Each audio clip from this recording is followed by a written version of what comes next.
You're listening to Turi Writer's She Said What podcast. I'm Turi, along with Marcy Persky. Would it be fair to say that in every relationship, there is a truth teller and a truth evader? How about just in my relationship? Chicago came within 1 degree of breaking its heat record, and the air conditioning that we just paid a massive amount of money to have installed last fall ceased and desisted. Oh no! Actually, not even worse. It's not quite that. All right. This is the sneaky, embarrassing part. I'm gonna have to out the spousal unit. Just whisper it. Yeah. Okay. We better hope that nobody who works at this heating and air conditioning place listens to the podcast. Odds are they don't. Yeah, I was going to say pretty good odds. I bet on that. Okay, so as you know, when you cool down hot, humid air, you get condensation and moisture. Yes. And then the air conditioner takes that moisture, which looks a lot like plain old water because that's what it is, and it sends it down a tube, down a drain, into wherever used water goes. And there's always a little reservoir with an emergency trip valve in case for some reason the water starts to back up and not drain, so that you don't either ruin your whole house with a flood or electrocute yourself or something like that. So the air conditioning turned on as requested and started to cool the 98-degree house, and then it stopped. And I think the yell that came out of me when I came upstairs and realized that my house was 89 degrees. So the spousal unit comes up, and this may be true for you and your household as well. Do you find it scary when the spousal unit knows exactly what has gone wrong? Because perhaps he did it? No, it's usually I did it, Okay. and he All right. knows exactly what's wrong, and he can fix it. Okay, well, the air conditioning unit is located under the eaves in the crawl space where boxes are also stored. And there is a PVC, a plastic tube that's supposed to drain the liquid, and it's been sheared off, just cracked off, and is kind of dangling there. And the spousal unit gets quiet, and he says, I think I tripped over this a while back. Oh, God. And he didn't say anything. He said, I didn't think anything was broken. I didn't think. This is a cascade of bad luck because if you duct tape it on, which you can sort of do, it kind of sort of drains, but enough of it drips that it hits that trip valve. And so you get the house a few degrees cooler and it stops again. And then the spousal unit goes up there with rags and soaks up all the water. I'm about ready to go to a hotel, but they're coming to fix it. And now, this is the difference between the spousal unit and me. Do you remember when I brought home Zara the dog after I adopted her in LA? And I discovered about halfway through Colorado that she hated oncoming traffic because she would throw herself at the window. Yes. And by the time I got to Chicago, there was a big hole pounced in the upholstery and scratches on the glass. And so what I did was I cleaned the car as carefully as possible, erasing all traces of any kind of animal. And I brought it to the rental place and I said, perfectly honestly, I noticed this in Omaha. And I'll pay for it if I need to. And the guy said, oh, forget it. So what I just say to the spousal unit was clear out the area so it doesn't look like there's anything to trip over and say nothing. Say I noticed nothing. this in Omaha. I noticed this in Omaha. That's what you're going to say. I noticed this in Omaha. That's the new buzzword for I effed it up, but I'm just not going to go there. So the jury is out on what the spousal unit is actually going to do. It's to my advantage most of the time that he's compulsively honest and forthcoming. I'm not going to see what I was going to say. I'm the sneaky Go one in the ahead. family. I'm the sneaky, I noticed this in Omaha, perfecter of half-truths. But we'll have to see because he may very well go up there and helpfully say to the repair guy, yeah, I tripped over this. I think that's what happened. And then, of course, the repair bill is ours. Okay, well, I have a question on a similar kind of situation. Okay.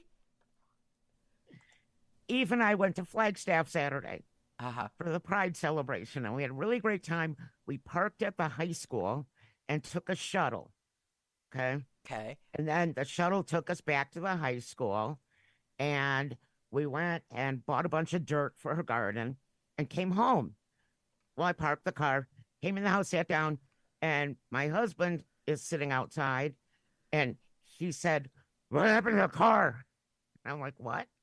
And he said, "You must have hit something." The whole front of it was just like flapping off Oh the no. front bottom Oh, part. oh no. And I said, "Well, I didn't hit anything."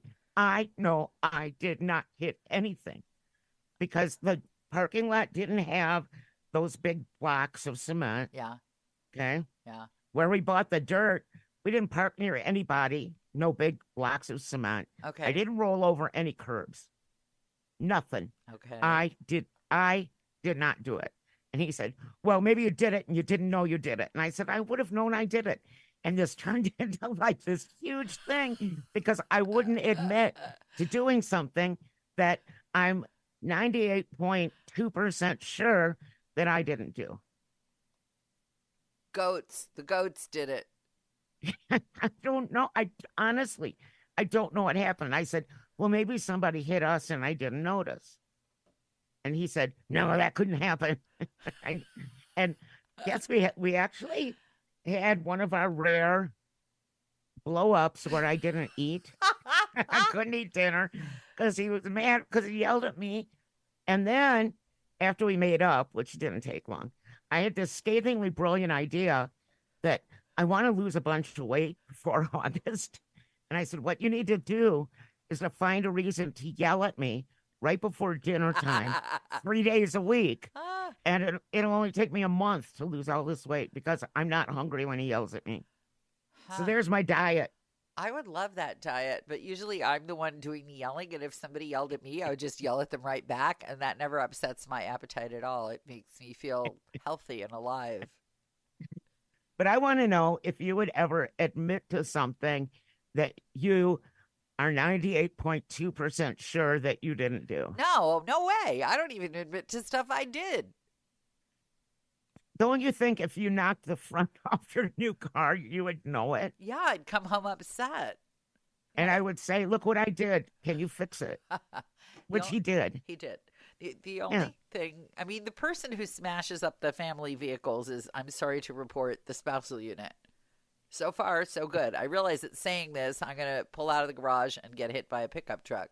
But All of a sudden, my child, who's like the worst driver I've ever driven with, yeah. is my driver's ed instructor because the new car has this giant like screen in it that says how fast you're going and if you're crossing a center line and just all kinds of crap that she doesn't need to know about.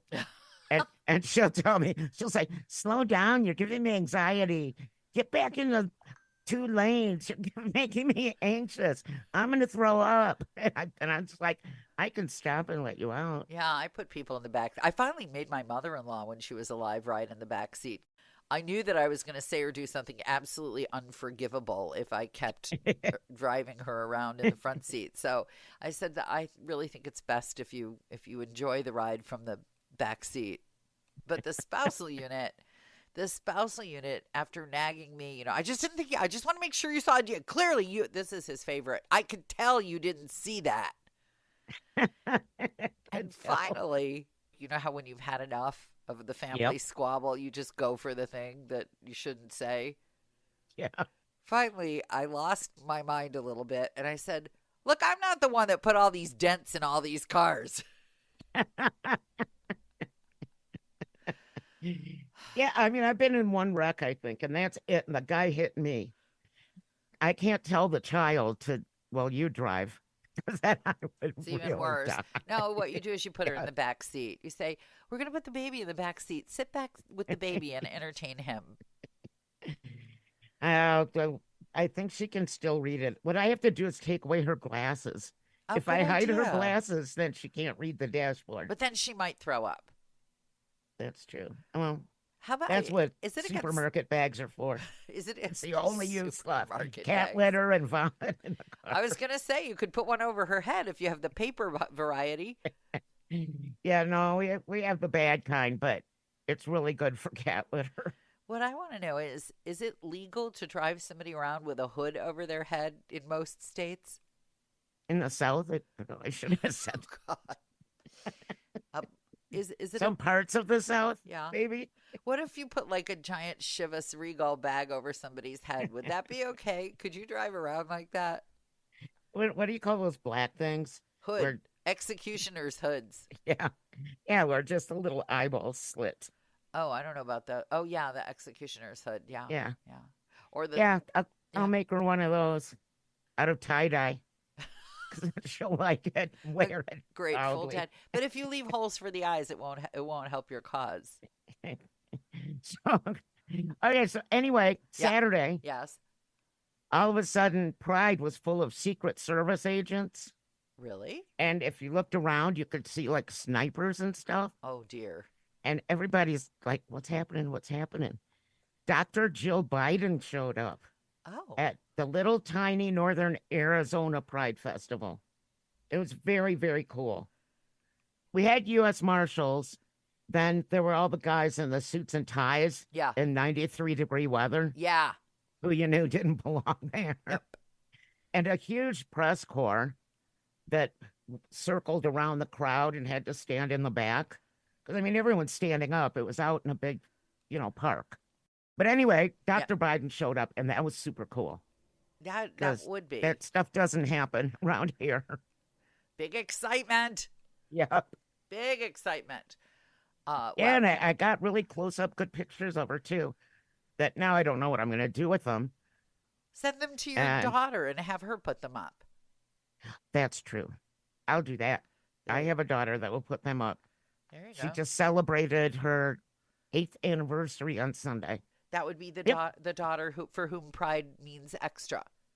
exactly. Which Yes. is why one of the main reasons why we try to never miss Pride to support Molly and Shannon.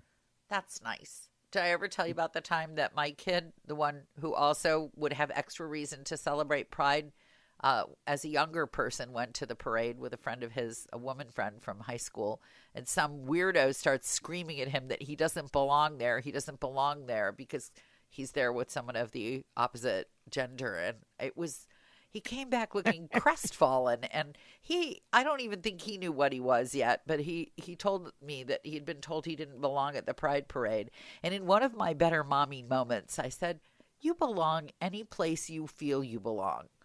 You You wanna- belong That's any." a good mommy moment. Yeah, I have Here's one or what my two. child said as we were walking down the to the ticket area to show that we bought our tickets in advance. Yes. She said, I hope no one thinks you're my lover. You know, And I said, same. very good. I have a friend whose wife is significantly younger than she is, and people often say it's so lovely to see a mother and daughter getting along so well. At which point, typically, what they do is just have a big long kiss on the mouth, and that shuts everybody. Like, what? What? Yeah, well, I got to say, I'm exactly 40 years older than this child. So, Yeah, that would be something. Although, it doesn't stop some people. oh, I know. Oh my gosh. Oh my gosh. What's his name? Rupert Murdoch just got married Oh, again. not again. Yeah. Oh, Lord. Yeah, she might be 30, and he's like 90 something. In fairness to Rupert, though, this woman has a lot of money, and I believe she is the divorced spouse of one of the oft-cited Russian oligarchs. I don't. Then what's her deal? What do you think her deal is? You know they're not doing it. I don't Not never. at 90 something, For- even with a little blue pill. Perhaps he's very attentive. Are we really talking about this? Perhaps he's particularly attentive. Yeah, that must be it. That's gotta be it. Thanks for listening to the Tory Writers She Said What podcast. Since you've made it to the end, you might want to know that my book, She Said What? A Life on the Air, is not only available in print, but now also in complete audiobook form, narrated by me and available on Audible.